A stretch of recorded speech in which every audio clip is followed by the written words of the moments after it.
Muy bien, continuamos. Muchísimas gracias a nuestro expositor, gracias a Eduardo Gómez de la Torre, especialmente por el respeto del tiempo que ha sido maravilloso para poder ajustar el programa. Vamos ahora con el tercer bloque. El tercer bloque tiene como título, y esta va a ser la idea gruesa que va a atravesar todo ese bloque, es cómo afecta la sobreregulación en el sector hidrocarburos. Nuestros expositores esta mañana son tres y los invitamos a subir, por favor. Primero, Germán Jiménez, gerente general de Pluspetrol. Igor Salazar, vicepresidente ejecutivo de Hunt Oil Sudamérica. Y Astrid Álvarez Hernández, CEO del Grupo Energía de Bogotá, Colombia.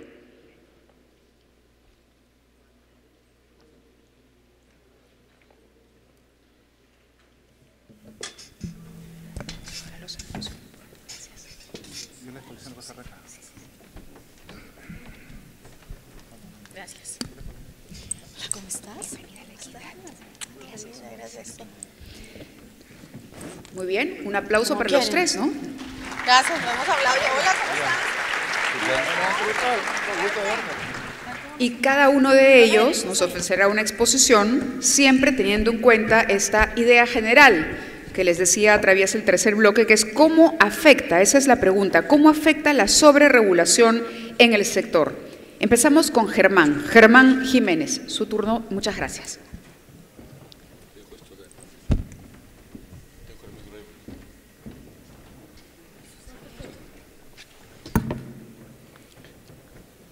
Buenos días con todos. En diciembre del año 2005, Pluspetrol obtuvo la licencia de exploración y explotación para el lote 108. El lote 108 es un lote que está ubicado en la parte de la ceja de selva central de nuestro país. Un lote que tiene, de acuerdo a nuestras expectativas, muchos beneficios geológicos, o nosotros pensamos que va a ser bastante bueno. El día de hoy a las 2 de la mañana iniciamos la perforación del primer pozo en el lote 108, 13 años después de haber tenido la licencia para hacer este trabajo. ¿Qué pasaron en esos 13 años? Bueno, los primeros años estuvimos haciendo los estudios de cómo enfrentar el reto geológico. Rápidamente tuvimos que pedir una fuerza mayor porque había una zona conflictiva y pasamos alrededor de 4 años en fuerza mayor y a partir de ahí comenzamos a lidiar con los retos que tienen que ver con justamente el tema de la burocracia, que tienen que ver con el tema de nuestros conflictos sociales. Para poder hacer la sísmica, que es el primer trabajo que uno hace para poder evaluar la potencialidad de un lote, tuvimos que hacer más de 160 talleres de acuerdo a la regulación que nos exige hacer una participación ciudadana para poder obtener el IA de la sísmica. Hicimos 4 audiencias públicas en diferentes distritos. Hicimos más de 2.000 convenios con los propietarios o las personas que tienen derechos de superficie y que son generalmente colonos o agricultores de la zona. Tuvimos que realizar en paralelo, sabiendo que para hacer un estudio como la sísmica necesitamos un EIA, y para hacer pozos exploratorios necesitamos otro EIA, y para hacer los pozos de desarrollo necesitamos otro EIA diferente. Bueno, lo que hicimos, como hacen muchos en la industria, es identificar, sin tener los resultados de las sísmicas, 10 puntos en los que probablemente nosotros podríamos perforar, con la expectativa que, con suerte, alguno de esos 10 fuese el elegido después de hacer el procesamiento de la sísmica. Y con la mala suerte que ninguno de los 10 fue el elegido después de hacer la interpretación de la sísmica. Entonces tuvimos que hacer un estudio adicional y tuvimos que hacer un permiso adicional que es un ITS, ¿no? Buscando utilizar los permisos anteriores. Después de ello, tuvimos que hacer para la parte de la perforación otra cantidad de permisos, llámese desbosques, llámese permisos para aplicación de equipos, permisos para utilización de caminos, convenios con municipios, convenios con comunidades, convenios con alrededor de 40 diferentes entidades, confederaciones, comunidades, etcétera, etcétera. Así se nos pasaron los 13 años para que finalmente hoy día podamos con mucha alegría y entusiasmo decir, comenzamos la perforación del primer pozo exploratorio.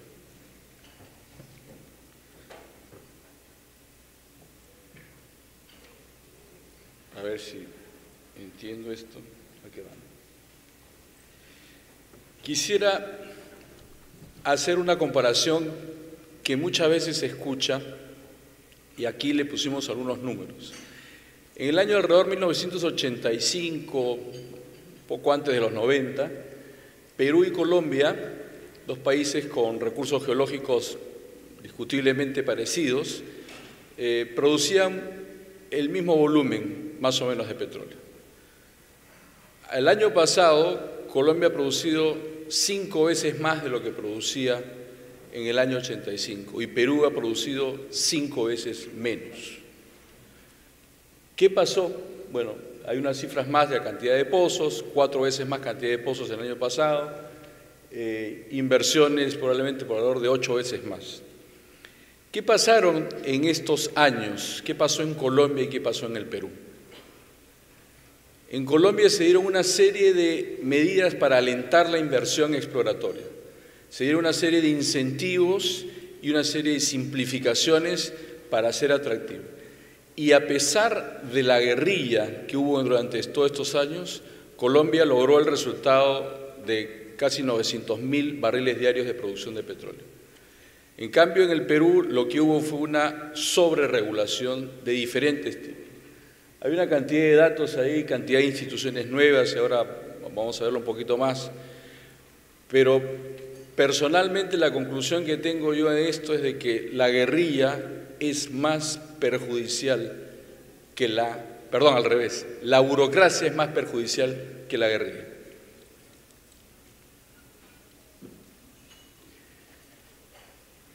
Esta es una encuesta que se hizo en el World Economic Forum del año 2017, en la cual, de acuerdo a sus participantes, la burocracia es el segundo peor factor de desaliento a la inversión, por encima de lo que puede ser una estabilidad política, por encima de lo que puede ser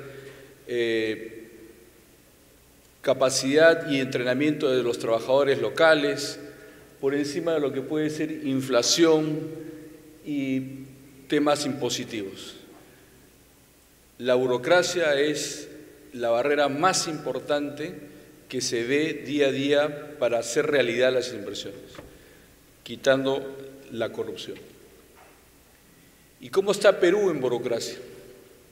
Otra vez, de acuerdo a una encuesta de un informe que se llama el Latinobarómetro del año 2017, ocupamos el deshonroso último lugar.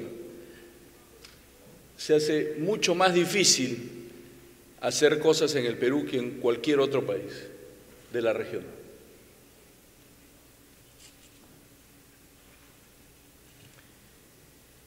Pluspetrol opera camisea desde hace muchos años y es el proyecto más importante del Perú y fue un hito fundamental para el desarrollo de nuestro país. El Producto Bruto Interno de Perú se duplicó durante los primeros 10 años de la existencia de camisea y nosotros pensamos que fue, entre otras cosas, uno de los motores fue camisea, dado la disponibilidad y el precio de energía que hizo viable muchos de los proyectos mineros que hoy día tenemos. Si hoy día quisiéramos hacer camisea desde cero y no contando lo que es el proceso de consulta previa, sino desde el momento en el que el operador ya tiene el proyecto, nos tomaría aproximadamente el doble de tiempo de lo que tomó en su momento. obtener los permisos para poder hacer un proyecto de esa magnitud.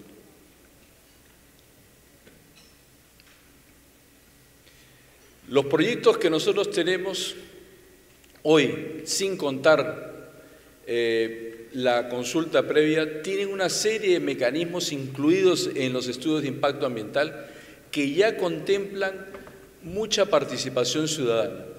Como les comentaba, en el proyecto del 108, cuando nosotros ya tuvimos el lote, tuvimos una serie de talleres, audiencias públicas y una serie de mecanismos para estar seguros que nuestros vecinos y los que fuesen impactados tenían voz y voto. Y los compromisos hechos en estas audiencias son vinculantes, son parte del IA y son responsabilidades legales y contractuales el cumplirlos.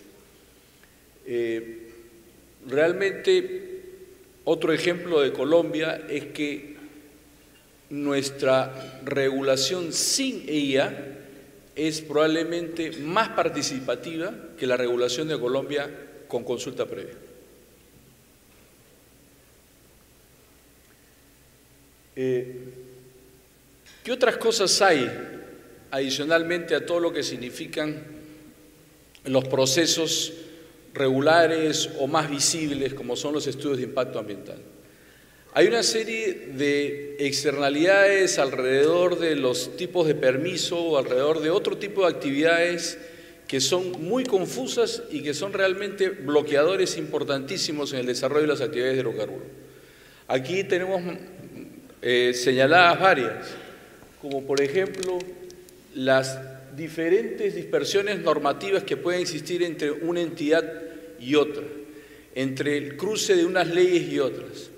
Para que tengan una idea, en algún momento en una sola ubicación para un permiso de estudio, para un permiso de remediación de un solo sitio que necesita que se limpie porque de acuerdo a estándares anteriores y de acuerdo a las normas actuales no es aceptable que tenga ese nivel de contaminación en los suelos. Hay aproximadamente 7 diferentes tipos de instrumentos de gestión ambiental que tendrían que ser aplicados. Y el administrado o el operador no puede o no sabe cuál de los 7 aplicar, porque si aplica el que de acuerdo a su criterio es el más razonable, el más completo, probablemente alguna otra entidad le va a iniciar un proceso administrativo sancionador por no haber hecho el procedimiento número 4 que ellos consideran que también habría que hacerlo. O sea, el nivel de confusión en cuanto a las diferentes normas es realmente alarmante y no ayuda absolutamente nada a progresar en cosas tan básicas como esta. En general, hay una serie de desnaturalizaciones de las instituciones, creaciones de instrumentos de gestión ambiental nuevos, una serie de normas que están completamente cruzadas y que no hacen ningún sentido. Adicionalmente a que eso genera que muchos de los funcionarios que están a cargo de las aplicaciones de los mismos, dado los efectos de que puedan pensar de que la Contraloría los puede intervenir o los puede acusar, simplemente se ponen actitudes extremadamente defensivas y hacen cosas que son absolutamente fuera de lo común o de lo normal del sentido común. Por ejemplo, es posible pensar de que una actividad en un desierto se le exija que haya un permiso de desbosque. Bueno, es así, se les exige a las empresas de hidrocarburos que cuando tienen que hacer una actividad en el desierto donde no hay ningún tipo de vegetación, se pida un permiso de desbosque.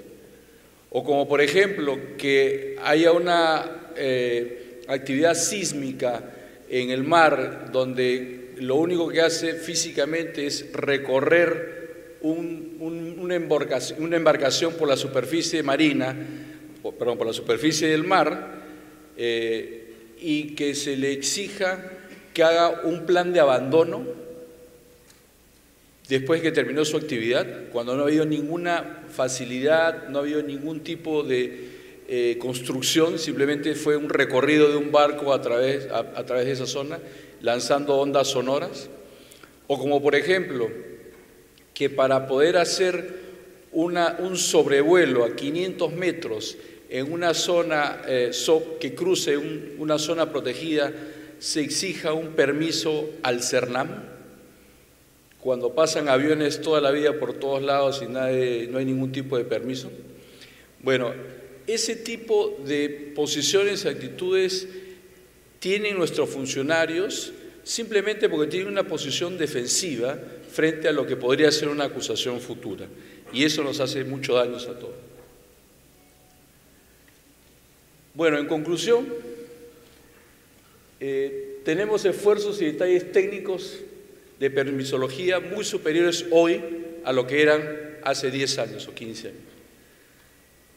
Falta de claridad en la normativa que crea una confusión muy grande entre todos los administrados. Y si bien es cierto, hay esfuerzos importantes para reducirla, porque han habido en los últimos 2 o 3 años, aún estamos muy lejos de lo que se necesita en la industria. Y evidentemente esta sobreregulación le hace un daño tremendo a nuestra industria en general. ¿Qué hacer? Tenemos que tener una actualización y una coherencia en las normas. Es una tarea que en teoría se viene dando desde hace varios años, pero que en la práctica lamentablemente aún no se ha logrado. Tenemos que tener funciones muy claras y roles muy claros entre los diferentes organismos. Escuchamos las historias de Ocinermin y los presupuestos infladísimos que tienen los Ocinermin. No es la única entidad auditora o de control que tiene presupuestos muy altos. Las autoridades ambientales también los tienen.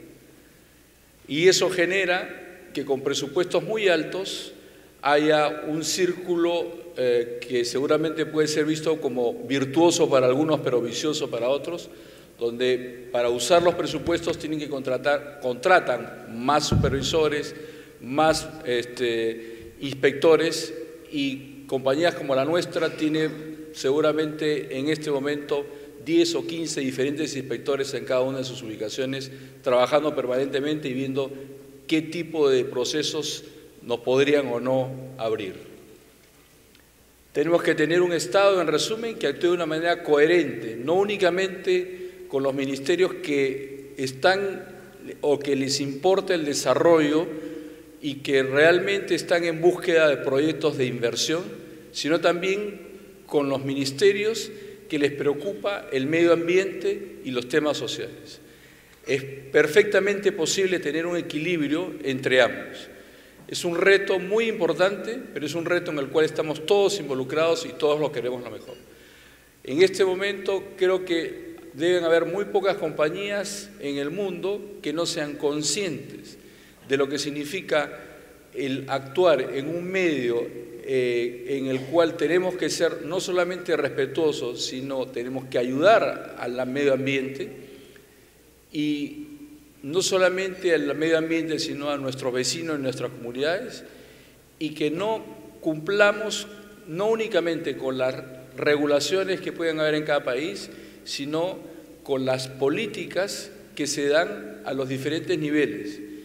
En una época como esta, en la cual las comunicaciones son instantáneas y el juzgamiento o el poder que ejercen las redes sociales sobre cualquier actividad, creo que nadie que se presta a entender un negocio a largo plazo puede simplemente ignorar la opinión pública y no ser extremadamente cuidadoso con lo que es.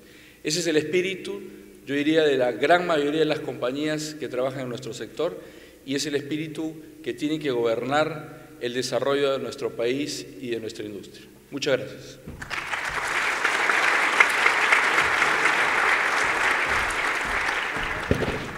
Gracias. A continuación, Igor Salazar, vicepresidente ejecutivo de Hantoy.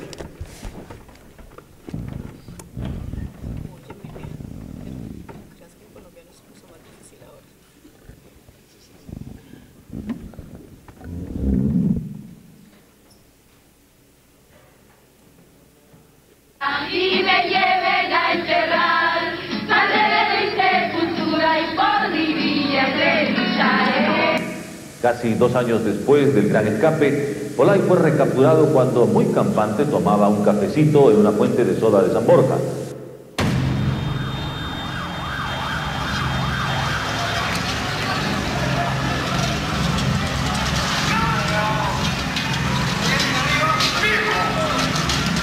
Esta noche, según versiones policiales, la DINCOTE capturó en Lima al principal enemigo del Perú, Abimael Guzmán Reynoso. Al fin y al cabo, al hombre le puede quitar las cosas menos lo que tiene caja. A nadie, así lo maten. Y si no muere, esto quedan los demás. Imágenes que parecen sacadas de una película de horror. Cuerpos tendidos en la plaza de Satipo.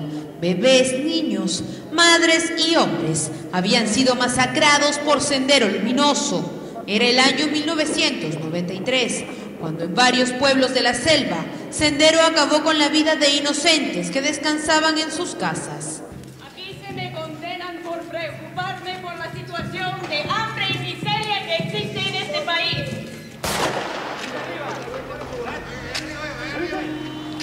Y de pronto una explosión muy fuerte y de pronto entran un grupo numeroso de personas diciendo que eran del MRTA.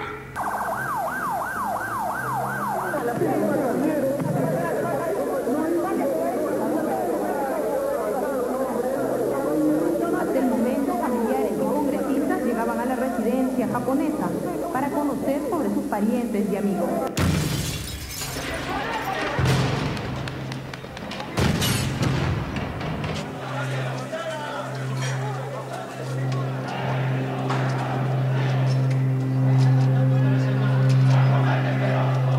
Chile por 4, goleada, boleta a los peruanos esta noche en el Nacional. Don Marcio Resende dice que el partido ha terminado y Chile ha goleado a Perú. El presidente de la República había decidido cancelar su participación en la Cumbre Iberoamericana de Jefes de Estado y demorar su regreso al Perú para gestionar importantes créditos en el Japón. Fujimori informaba a los ministros de Estado y otras personalidades que no volvería al Perú.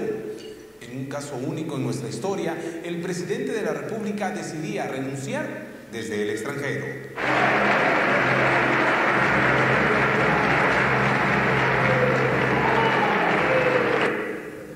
Juro por Dios y por la patria que ejerceré fielmente las funciones propias de la presidencia de la República que asumo de acuerdo con la Constitución Política del Perú desde este momento y hasta el 28 de julio del 2001.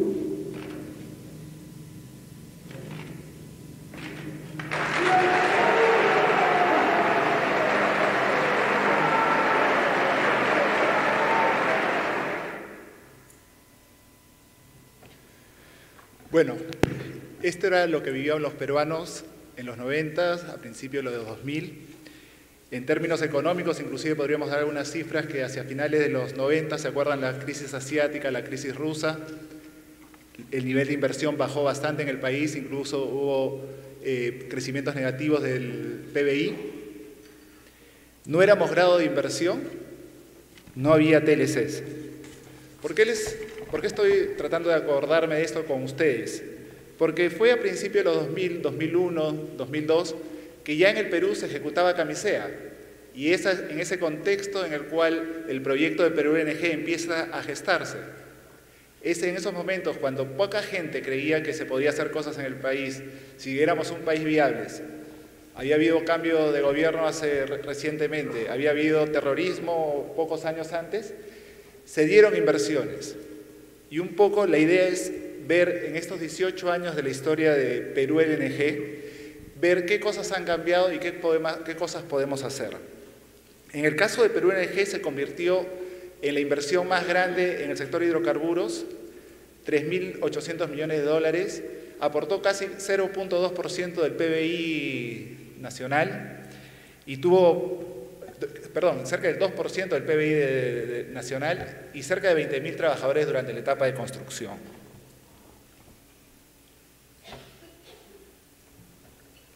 La historia de Perú NG comienza más o menos cuando Camisea se firma y se ve que las reservas de gas natural existían y había una forma de monetizarla mucho más rápido, y en esos momentos lo que se hace es, se empiezan a hacer los primeros estudios para ubicar la planta, y se llega al sitio de Melchorita.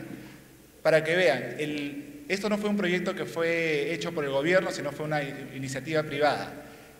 El tema, podríamos decir que desde el 2002 fue exactamente en que se empezó la historia de Perú NG, cuando empezó a crearse un equipo, a crearse, tener un presupuesto ya para solventar el proyecto, y fue en 4 años es que se hizo todo el marco, se trabajó en el marco, se trabajó en los socios, todo el marco contractual, para que en 4 años podamos empezar la construcción, que duró 4 años también. Es decir, que este proyecto, si bien pongo ahí que empezó más o menos en 2010, fueron los primeros estudios, y posteriormente ya 2002 empezamos fuerte, y en el 2010 ya tuvimos la primera producción de LNG, y el 22 de junio del 2010 el primer buque que salía de Melchorita. Es decir, 4 años de armar el proyecto y más o menos 4 años de construcción del proyecto. Lo que ha sido Perú NG ha sido una historia de éxito, en el sentido de que ya lleva 8 años operando. Hemos logrado muy buenos estándares de producción, estándares ambientales, sociales, e inclusive hemos tenido un cambio el año 2017 en el cual ya se está destinando parte de la producción de Melchorita al mercado local. Desde el 2017 se está entregando gas a las concesiones del norte y del sur del país. Haciendo un poco de arqueología que nos pidió Anthony para esta presentación, encontré una diapositiva que usamos en el 2002. Los de IT me dejaron entrar un poco a los archivos, pero yo sé que no se ve el detalle, pero sí quiero decirles que eso era más o menos lo que se pensaba en el 2002, que eran los permisos para hacer Melchorita. Y quiero que presten atención al número de arriba. El número de arriba dice meses en inglés, porque todavía era una presentación en inglés, y a la derecha dice 15. Es decir, que en 15 meses, en esa época, en el 2002, se podía hacer los permisos de Perú NG de Melchorita, incluyendo estudio de impacto ambiental. Ciertamente después demoró un poco más, pero por cuestiones del proyecto, que nos demoramos en las tomas de decisiones, unas cosas así, y demoró. Pero ese era el panorama que teníamos en el 2002, en el sentido de que tranquilamente en 15 meses, en 2 meses, podríamos hacer todo el tema de permisología para Melchorita. Una anécdota personal, en el sentido que en esa época teníamos uno de los jefes de Melchorita, de Hunt, Steve Sulentrop, un día me llama y estaba demasiado atento conmigo. Y decía, algo está tramando. Y el trama para él era que me quería decir que si me podía encargar de los permisos en esa época, con algún equipo. Y eso sucedió. Y la verdad que fue un trabajo bastante intenso, pero ciertamente si tuviera esta conversación ahora, en estos años, sería totalmente distinta. Creo que hasta de repente uno declinaría. Lo que podemos ver en este gráfico es un poco lo que decía Germán, en el sentido que probablemente hayan crecido más las instituciones que tenemos que trabajar, y ciertamente el tema del tiempo hacia la derecha es mucho mayor. Ciertamente, acá estoy poniendo el caso extremo, el caso de repente optimista que se veía en ese momento, y que más o menos de repente fue el doble quizás, de repente cuando se realizó en concreto, pero ciertamente seguían siendo 30 meses para un megaproyecto de 3.800 millones de dólares, era bastante bajo todavía.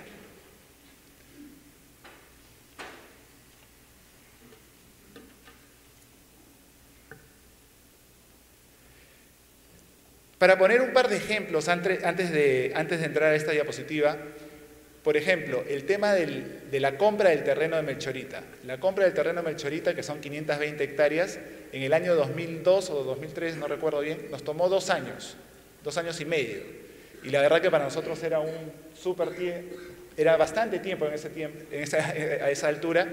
Inclusive tuvimos apoyo de la Superintendencia de Bienes Nacionales.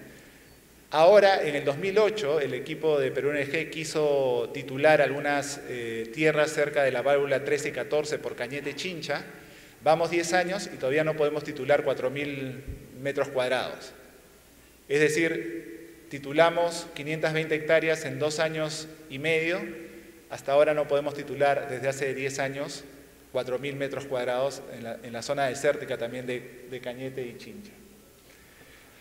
Hay ejemplos también, como por ejemplo el tema de la consulta previa, que ya lo puso Germán, que lamentablemente en papel aparece que podría hacerse en X días, 120 días, y sabemos que puede tomar hasta años. Pero vamos un poco a las causas de nuestra perspectiva. ¿Qué es lo que pasó entre el Perú del 2001-2002, cuando se lanzó Camisea, cuando se lanzó Perú LNG, cuando se lanzaban otros proyectos mineros como Antamina u otros proyectos eléctricos también? El primer punto que nosotros llamamos es la crisis del 2006. ¿Qué ocurrió en el 2006? Si se acuerdan, cuando entra el gobierno de Alan García, una de sus primeras medidas es que los sueldos de los funcionarios públicos debería bajar a la mitad. En nuestra opinión, creo que eso fue uno de los mayores errores que se cometieron en nuestro país. ¿Por qué? Porque había gente muy capacitada en el sector estatal, que tenía liderazgo, que lamentablemente, cuando se da una norma de este tipo, simplemente abandona sus puestos de trabajo y se va al sector privado. ¿Y eso qué ocasionó? Eso ocasionó que la mesa, que de alguna manera estaba equilibrada en las discusiones que teníamos con el Estado, se desbalanceara y ciertamente empezó a generarse desconfianza. La fuga no fue inmediata, fue por pasos. Ciertamente admiro muchas de las personas que todavía siguen el sector estatal, porque lamentablemente es, la verdad, una labor civil muy importante que no está bien recompensada. Entonces, lo que sucedió fue que esa relación en la cual estaba equilibrada y de pronto empezó a desequilibrarse por un tema de talento, eso ocasionó desconfianza. Eso ocasionó desconfianza y la desconfianza trae que, lamentablemente en el país trajo sobreregulación. ¿Eso cómo se ve también? Otra cosa que empezó a funcionar, que empezó a ocurrir es que hubo una ausencia del Estado. Ciertamente ya no existía alguien que pudiera articular. Al no tener gente con liderazgo, al no tener gente capacitada, algo que ocasionó fue que la gran articulación que se necesitaba para estos megaproyectos fuera cero, fuera nula. ¿Qué ocurrió? Que lamentablemente se empezaron a crear muchas instituciones, pasamos de un número a X a probablemente 2 o 3X de instituciones. Un tercer punto fue el tema de la politización. Y pongo acá algunos ejemplos claros, ya lo ha dicho Germán. Lo que ocurrió, por ejemplo, con el caso de Tullow. O sea, ciertamente una empresa que había tenido los permisos o había adquirido los contratos de licencia de una manera normal y de pronto se ve afectada por algún tema político, por temas de presiones políticas. Lo hemos escuchado esta mañana también con respecto al tema de la regulación eléctrica sobre decretos que salen y luego se derogan por una presión política. Lo estamos sufriendo también ahora con el tema de la Ley Orgánica de Hidrocarburos. A pesar de los esfuerzos del Ministerio de Energía y Minas, seguimos teniendo problemas de articulación dentro del mismo Estado, de tal manera que podamos tener una ley orgánica que promueva más las inversiones en el sector. Y un tercer punto que tenemos está relacionado con la controlarización, que también lo mencionó Germán. Como dice la canción, que levante la mano quien no ha estado en una situación, en una acción en el cual el funcionario público dice, ¿sabes qué? Te entiendo, pero Contraloría me mata a mí. ¿Y saben qué? Muchas veces los podemos entender a ellos. Entonces, ese es otro de los factores que nosotros pensamos que afectó el tema de la permisología o en general de fomentar las inversiones en el país. ¿Y saben cuál es lo anecdótico? Y como lo mencionaba también Germán, en el sentido de que estamos viviendo un mundo de sobreregulación cuando existe un mundo más fuerte a nivel internacional de responsabilidad corporativa de las empresas, que mandan hacia una autorregulación de las empresas, hacia una adhesión a los estándares internacionales. Es decir, mientras las empresas son más responsables corporativamente con estándares internacionales, todo, en el país estamos haciendo de repente el caso, lo contrario, estamos poniendo muchas más trabas a esas inversiones.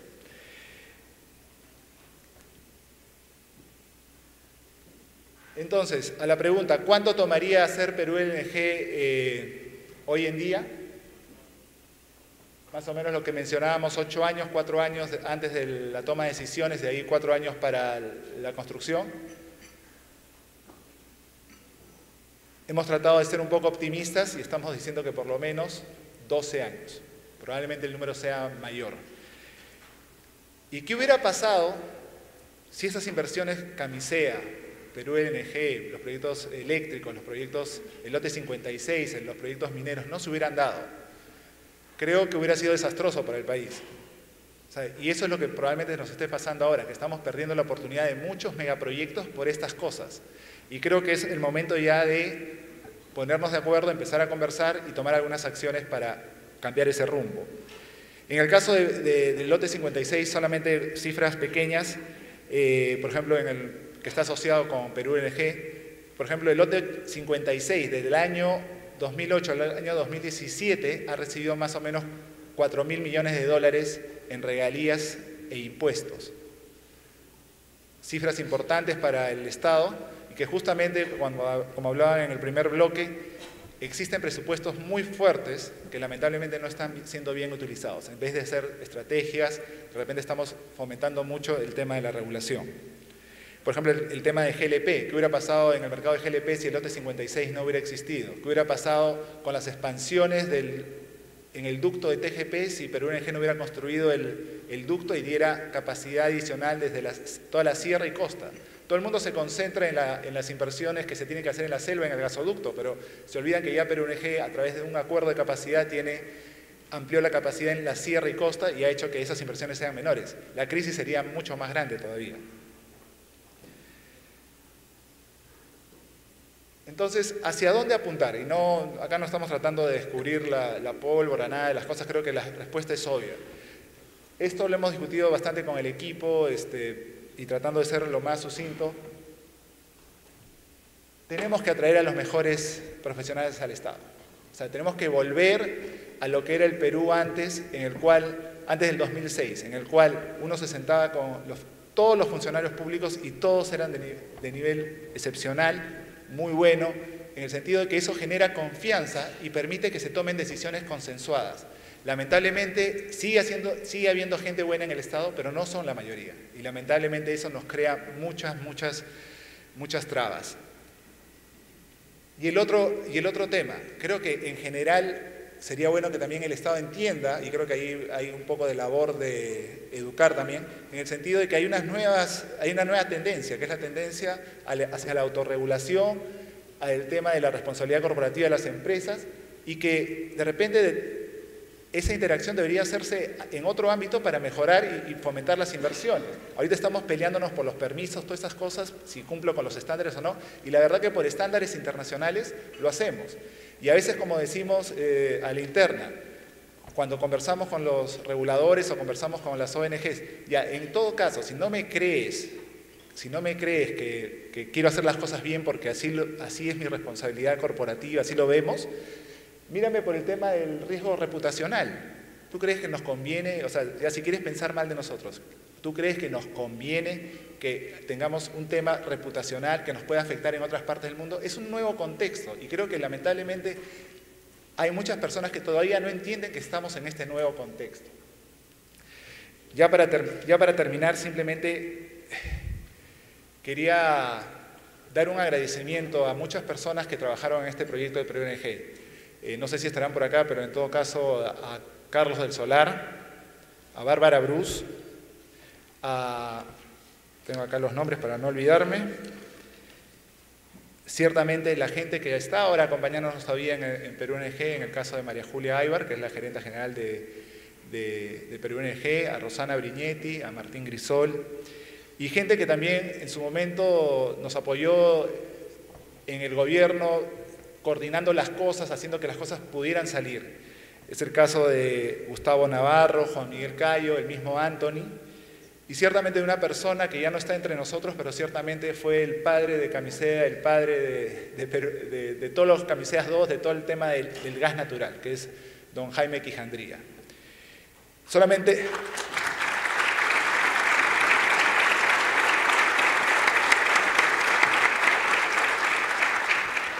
una reflexión final. Necesitamos un liderazgo de parte del Estado. Necesitamos un liderazgo que permita que esas inversiones se hagan. Del lado de las empresas vamos a seguir brindando nuestro apoyo, pero a veces nos frustramos con las cosas que vemos.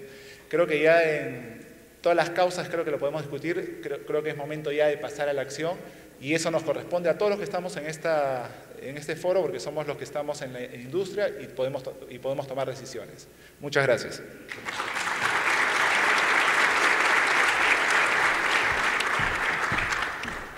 Muchísimas gracias, Igor. Y justamente con Anthony en el entretiempo hablábamos de lo que había ocurrido durante el gobierno aprista. Él es uno de los impulsores de un Estado pequeño. ¿Cómo se logra un Estado pequeño y menos burocrático, con mayor eficiencia? Definitivamente con gente mucho más capacitada. Y hacia ahí de pronto podría ir una de las conclusiones de lo que vamos viendo a lo largo de las exposiciones del día de hoy. En cualquier caso, a mí me encanta ahora anunciar a la primera mujer en lo que va de esta discusión. Son varias, y esto también habla de lo saludable y de la evolución del Día de la Energía, de haber incorporado cada vez más expositoras mujeres, ¿no? El empoderamiento avanza, y Astrid Álvarez Hernández, CEO del Grupo Energía de Bogotá, está aquí para demostrar. Bienvenida. Muchas gracias. Gracias por la presentación y por lo de mujer. Bueno, muchas gracias. Nosotros, yo les vengo a contar un poco a los que seguramente algunos de ustedes no conocen qué es el Grupo Energía Bogotá. Es un grupo público-privado.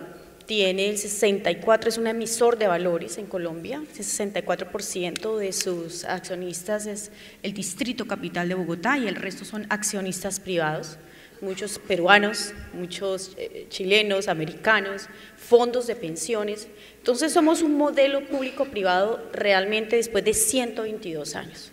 En ese sentido quería dar esta introducción a ustedes, y es que nosotros, después de esos 122 años, ser una empresa estatal y con la crisis de los 90, pues Colombia, sobre todo Bogotá, tomó una decisión política, y era invitar a un operador especializado privado a nuestros principales negocios en ese momento, distribución eléctrica y generación. Hoy tenemos esas dos importantes empresas que compartimos con el Grupo Enel, y nosotros tenemos varios socios también de grandes calidades, por ejemplo, como en el Perú, que estamos con Promigas y con nuestra gran empresa colombiana también, ISA. Entonces, somos un grupo empresarial que tiene todos los negocios de la cadena energética.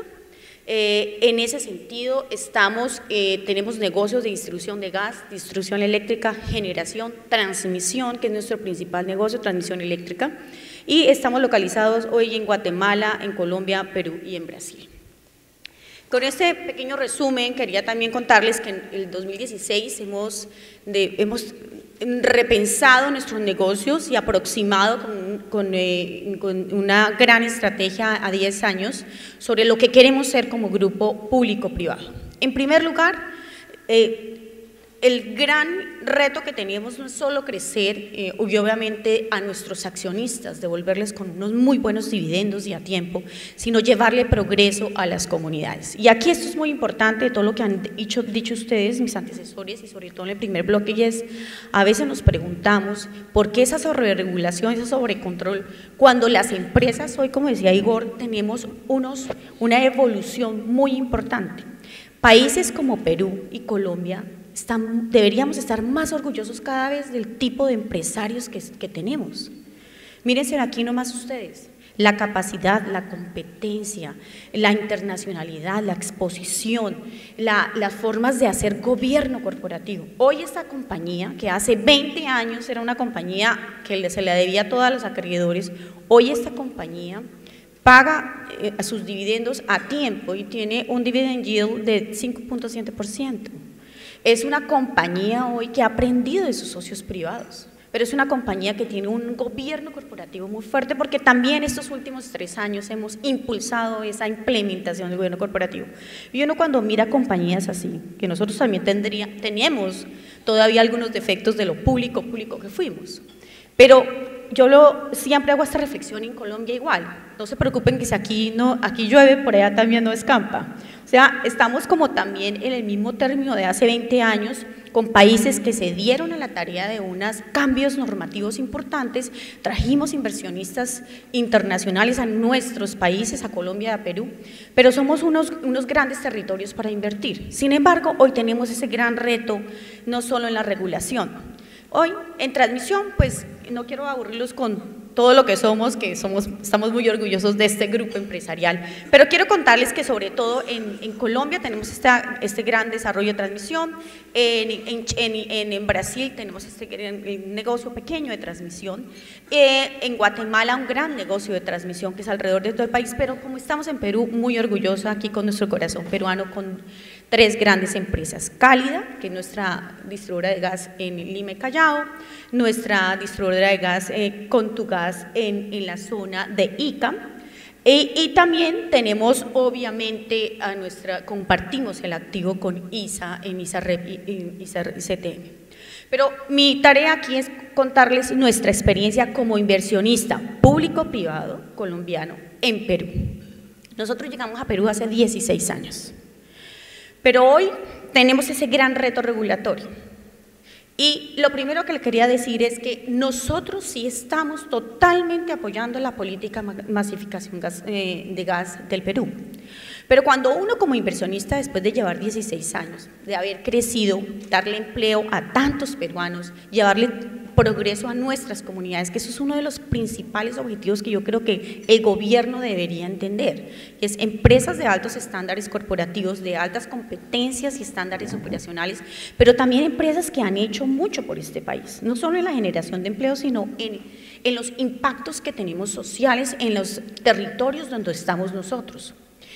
Eso también lo debería ver la regulación. Eso también es parte de todo un estado en el que estamos nosotros, la sociedad civil y los inversionistas.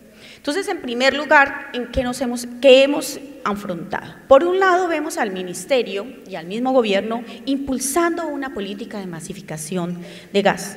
Pero por el otro lado, vemos a instituciones tratando de que nuestras estructuras tarifarias y nuestro ritmo de inversión decrezca y no lleguemos con esa política.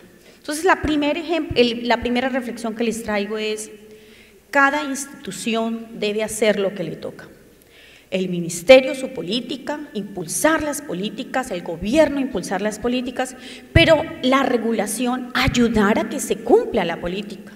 No tratar de que el ministerio regule o que el regulador haga las políticas públicas. Y esto hoy en Perú, se los digo, como ustedes ya ven, tenemos inversiones en varios países, hoy podemos tener esa reflexión como inversionistas colombianos en Perú. Hoy vemos que el regulador en mucho sentido no deja que avance la política pública que el Estado, obviamente, y el inversionista quiere apoyar. El inversionista al final, ¿qué quiere? Pues una muy buena rentabilidad para sus accionistas, pero un buen progreso para sus comunidades, pero obviamente cumplir las leyes. Y en ese sentido vemos que aquí hay un gran reto en Perú en que el gobierno nacional de verdad pueda tener una conversación, de una revisión de lo que el Ocinermin está haciendo en su rol. Porque la política no se está cumpliendo, no solo por esta actitud de Ocinermin, sino porque adicionalmente también se requiere una fuerza del gobierno más grande en el sentido que tiene ese orgullo de empresas que tiene en Perú, peruanas, porque nosotros somos empresas peruanas, obviamente, empresas además con fondos internacionales detrás. Creo que el gobierno ahí está perdiendo una gran oportunidad y creo que es la oportunidad de Perú en el desarrollo de ese plan energético al 2040 que deberíamos entrar en esa conversación. El segundo tema de mi reflexión viene sobre cómo debemos conversar con Ocinermin. Nos atienden en todas las instituciones y Perú tiene esa cualidad muy bonita. y es que el inversionista viene y nos atiende. Hemos sido atendidos en todas las instancias institucionales, pero de la atención a la acción hay un buen trecho. Y lo más importante aquí es que nosotros, con las experiencias que muchos de los empresarios y empresas tienen acá, Perú podría ser un país muchísimo más de avanzada en este tema regulatorio, porque con esta segunda reflexión que les quiero hacer es que hay que conversar con los agentes técnicamente. Nosotros hoy, como Grupo Energía Bogotá, estamos cumpliendo el 92% de los estándares que nos rige la OCDE hoy, porque Colombia finalmente entró a la OCDE, y eso ayuda muchísimo porque ahora una de las reglas de la OCDE es que los reguladores están obligados a sentarse con los agentes de una manera técnica, respetuosa y en una conversación técnica, no es una atención a una reunión. Entonces, obviamente en Colombia estamos tratando de impulsar esta tarea, ya una vez entrados en la OCDE, los reguladores también deben atender esto y esta es mi segunda reflexión, oportunidad para Perú en este nuevo Plan Estratégico 2040, y es ¿qué tipo de conversación vamos a tener nosotros los empresarios, el gobierno nacional de Perú y los reguladores? ¿Hacia dónde queremos ir todo? ¿Cuáles son los objetivos que queremos? Claro que queremos impulsar la masificación de gas del país, claro que queremos llevar progreso a los territorios y sobre todo, claro que queremos cumplir las reglas porque nuestra reputación vale, porque nuestros empleados hoy, para retenerlos, quieren empresas fuertes, respetuosas en todo sentido, lo ambiental, de lo social y de sus labores. En ese sentido, pues tenemos nosotros los empresarios, digamos, mucha responsabilidad y es llevar una conversación sana, respetuosa. Me parece muy interesante y felicito ese escenario que lo tenga el sector privado, porque ahora hay que tener una conversación respetuosa con los reguladores. No puede ser, y se los digo por experiencia ahorita en Cálida con nuestro tema tarifario, no puede ser que nosotros, el empresario, esté luchando por hacer más inversión para llegarle a más gente, sobre todo de los menos recursos. O sea, esto es como cada uno en unos roles como raros. O sea, si yo tengo la tarifa, pues no importa, yo cumplo un objetivo de la concesión. No, este no es. Nosotros tenemos que llevar, el gobierno y los reguladores tienen que llevarnos a nosotros a cumplir más de lo que podemos. Porque en ese sentido, obviamente, Perú tendrá una penetración de gas más rápido, podremos instalar muchas más industrias, podrá haber mucho más desarrollo y obviamente una muy buena competencia, porque el gas compite pues con otros combustibles. Y de esa manera pues gana la industria y al final ¿gana quién? Gana el usuario. Esa es la segunda reflexión. Nuestra tercera reflexión es sobre el tema de la el extremado control, y yo lo veo acá y también lo veo en los demás países, especialmente en Guatemala y Colombia también les digo, en lo que ustedes han dicho y mis antecesores en el primer bloque, que también me dijeron tanto ya, y yo no sé ya qué más decir, pero les quiero contar que ese gerenciamiento del funcionario público, gerenciar con miedo, es súper peligroso. Porque todos los días el funcionario piensa que la Contraloría le va a hacer algo o le va a hacer algo si no hace algo, ¿cierto? En ese sentido, creo que es muy importante la conversación con ese funcionario que comprendemos que tiene también unos miedos de control. Y yo creo que, y lo hemos hecho en Colombia y lo sugiero acá, hay que hablar con la Contraloría, con los que nos controlan también, es contarles el negocio. Yo creo que si empezamos en esa generación de conversación, de confianza, quiénes somos, qué riesgos tenemos reputacionales, a quién representamos. Yo hoy estoy aquí parada y represento a más de 3.000 colaboradores y a más de 8.000 accionistas de diferentes orígenes. Entonces tengo una gran responsabilidad, no solo con lo que hablo, sino con lo que hago. Entonces en ese sentido yo creo que el gobierno de Perú y sobre todo Ocinermin debería entender que esta conversación es con gente responsable y que estamos aquí todos con unas responsabilidades de acuerdo con nuestros roles. Entonces en esa tercera reflexión sobre esa conversación, y yo los invito a que también esa conversación debe ser hacia la Contraloría, en cómo entender de pronto, hay momentos en que de pronto no se entiende muy bien las situaciones del negocio y cómo de verdad la facilidad de la regulación hace que llevemos más gas más rápido a la gente más necesitada. En ese sentido es mi tercera reflexión y obviamente las reglas de juego claras. ¿Qué es lo que está pasando después de estos 20 años en donde hemos crecido en Perú, en Colombia? Y creo que no debemos desechar esa oportunidad, esa nueva planeación. Creo que hay que buscar, obviamente, más costo eficiente, pero hay que involucrar más al usuario. El usuario ha tenido unos grandes beneficios en que le llegue la energía eléctrica, sobre todo, y lo digo acá, también por el gas, en muchos sentidos. Y nosotros a veces tenemos unas fallas de comunicación también, porque a veces pues, nos quejamos con el regulador y aquí estamos en el foro para contar y hacer reflexiones de lo que podemos hacer con el regulador, pero creo que el usuario puede contar desde su testimonio, lo venimos haciendo en nuestras empresas de gas acá, es sobre todo los impactos que ha tenido la llegada de ese energético a sus casas y a sus negocios. Realmente les transforma la vida.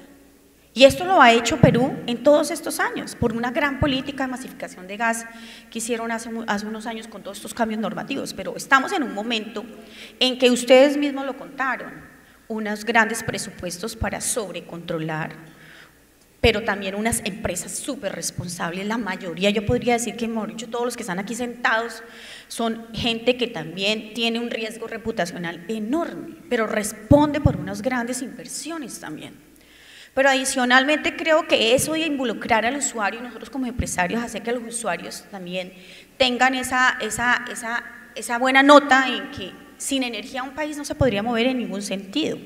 Entonces, ese asunto de una buena forma, no politizado, porque también hemos sido víctimas de esa política, no solo acá en Perú, sino en Colombia, pero creo que porque hoy no nos vamos a alejar de eso, queda mi cuarta reflexión. Y es lo que ustedes han dicho mis antecesores, y es el incentivo a la protesta social es muy grande en todos los países. La protesta social, más todas las redes de comunicación, que hoy al minuto no podemos nosotros dejar, no nos podemos esconder un segundo de las redes sociales, pues hacen que también los empresarios tengamos que tener la capacidad de responder a eso. Y por eso mi reflexión sobre cómo llegarle al usuario, y esa es una muy buena conversación. Ninguna compañía va a estar exenta de esa protesta social y la vamos a tener y la tendremos de manera más incentiva porque en nuestros países se ha incentivado y se ha motivado claramente.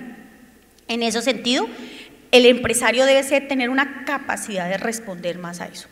Yo creo que con estas 4 áreas que he tocado y con la experiencia que tenemos en nuestros países, creo que damos una reflexión interesante a Ocinermin y lo hemos hecho. Los peruanos, con nuestras empresas peruanas, pueden contar que a pesar de los desafíos y las dificultades, nosotros queremos quedarnos en Perú. Aunque la regulación obviamente es diferente que en Colombia, porque en Colombia somos dueños de los activos a perpetuidad, la regulación acá lo centra hacia unas reglas específicas y una concesión, pero los inversionistas no vienen para quedarse un rato, sobre todo inversionistas de nosotros con activos intensos en toda la cadena energética. Entonces también en eso le hemos llamado la atención al regulador y es ¿qué clase de inversionistas nosotros somos? Somos reinversionistas que hemos creado compañías, que esas compañías dependen de colaboradores con familias, que esas compañías vienen también a dar progreso y a entregar una responsabilidad social a esos países y que de esa forma hablemos y conversemos de una manera franca y sincera. Yo creo que ahora llegó la hora del Perú para ese plan energético que todos los agentes conversemos, porque a veces yo siento en el Perú, se los digo sinceramente, que el empresario se sienta y trata y conversa y discute y pelea con Ocinermin y vuelve y hace en otro escenario con el gobierno nacional, pero nunca hemos estado todos en el escenario en que todos tengamos ese objetivo común. Y esto es nuestra invitación y como Grupo Energía Bogotá con la experiencia que tiene y sobre todo con una responsabilidad inmensa que es, nosotros somos un grupo empresarial emisor de valores, pero también tiene capital público y privado. Entonces nos hace también especiales en el sentido que tenemos digamos, una investidura también en lo público, somos controlados por la Contraloría en Colombia, y nos ha tocado también, como muchos de ustedes, tener esas conversaciones difíciles, pero creo que estamos llegando a puntos en donde todos tenemos que centrarnos en ese objetivo común. Y esto es principalmente lo que les quería decir. Hay muchos, veo que estamos como a tiempo, muy a tiempo con nuestro panel, parece que no va a haber la discusión, pero sí quería decirles a ustedes es que nosotros en esas reflexiones que les quería hacer, básicamente quisiera concluir con esto, y es, regulación es un instrumento de intervención, y el mercado es el que debe regir, digamos, esas reglas. Y esa conversación que yo les insisto a ustedes y apoyarnos en lo que dice la OCDE, así Perú no esté todavía en la OCDE, es muy importante para los funcionarios públicos, porque finalmente es una conversación seria con un objetivo que es ¿para quién? Para el usuario final, para los habitantes peruanos, llegarles con gas, con electricidad, llegarles con esos proyectos que tanto requieren, que nos van a generar empleo, pero que también hacen un país más rico. Y en ese sentido yo creo que hoy la regulación para ese plan 2040 tiene una gran responsabilidad, o de ahuyentar a los inversionistas, o de ponernos a emprender unas batallas jurídicas que no le harían gran beneficio al Estado peruano, sí a algunos abogados. Pero tercero, sí sería muy importante es que nos sentáramos en la mesa todos los agentes y poder tener un gran objetivo para que la regulación fuera menos costosa, menos invasiva, menos controladora, pero sí más eficiente. Muchas gracias.